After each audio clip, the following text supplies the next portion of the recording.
Phone मेरा, SIM card मेरा, number मेरा। तो सर रिचार्ज खत्म होने के बाद आउटगोइंग कॉल बंद होना समझ आता है, लेकिन इनकमिंग कॉल बंद होना सरासर मनमानी है। साल में सर महीने 12 होते हैं, लेकिन 28 दिन की रिचार्ज के माध्यम से 13 टाइम्स रिचार्ज कराना पड़ता है। आपको मंथली सैलरी, लैंडलॉर्ड का रेंट, बैंक की ईएमआई, बिजली पानी गैस का बिल, तमाम चीजें 30 या 31 दिन के महीने के हिसाब से होती हैं। लेकिन ये मोबाइल ऑपरेटर, टेलीकॉम ऑपरेटर 28 दिन के महीने के हिसाब से आपको रिचार्ज प्लान बेचते हैं, ताकि साल में एक अतिरिक्त रिचार्ज आपको मिल जाए।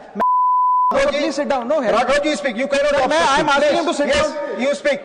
Just go on. Only record. Santosh, do it after 5 minutes. You speak. Do it after 5 minutes. Mr. Raghov Chandra, you speak. You are losing your time. TRAI का डेटा मैं बोल रहा हूँ। TRAI का डेटा बताता है कि भारत में 125 करोड़ मोबाइल फोन यूजर हैं, जिसमें से 90% प्रीपेड प्लान के यूजर हैं।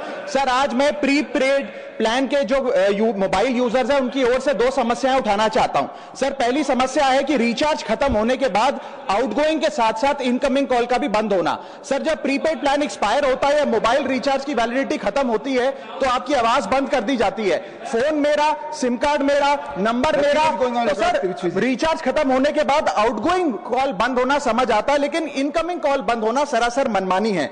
सर हमारा मोबाइल नंबर आज हमारी डिजिटल पहचान बन चुका है।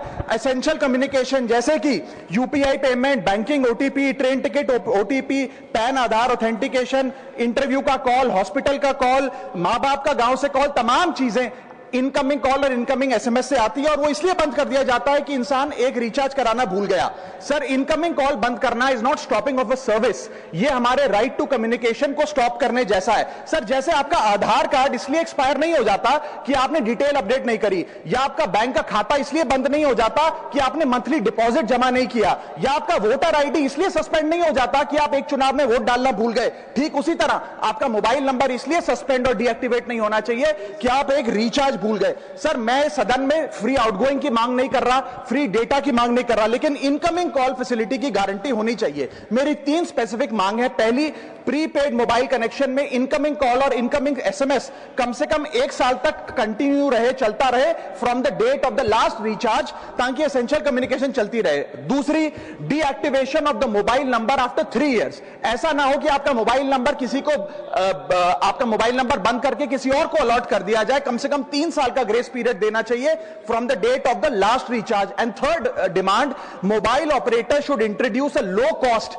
Incoming only plan. वो लोग जो सिर्फ इनकमिंग के लिए फोन रखते हैं उनके लिए, जैसे कि 10 रुपए में 180 दिन की इनकमिंग कॉल की फैसिलिटी, इस प्रकार की स्कीम्स मोबाइल ऑपरेटर को लानी चाहिए। दूसरी समस्या जो प्रीपेड कस्टमर्स फेस करते हैं वो है टेलीकॉम ऑपरेटर का 28 दिन का मंथली रिचार्ज। साल में सर महीने 12 होते हैं, लेकिन 28 दिन की रिचार्ज के माध्यम से 13 टाइम्स रिचार्ज कराना पड़ता है। कैसे सर? 28 दिन into 13 times is equal to 364 days। ये एक बड़ी क्लेवर स्ट्रैटेजी है, जिसके चलते आपको फीलिंग 30 दिन की देते हैं, लेकिन आपसे डीलिंग 28 दिन की करते हैं। सर दुनिया में हर जगह बिलिंग साइकिल कैलेंडर मंथ के हिसाब से होती है, 30 या 31 दिन। आपको मंथली सैलरी, लैंडलॉर्ड का रेंट, बैंक की ईएमआई, बिजली पानी गैस का बिल, तमाम चीजें 30 या 31 दिन के महीने के हिसाब से होती हैं। लेकिन ये मोबाइल ऑपरेटर, टेलीकॉम ऑपरेटर 28 दिन के महीने के हिसाब से आपको रिचार्ज प्लान बेचते हैं, ताकि साल में एक अतिरिक्त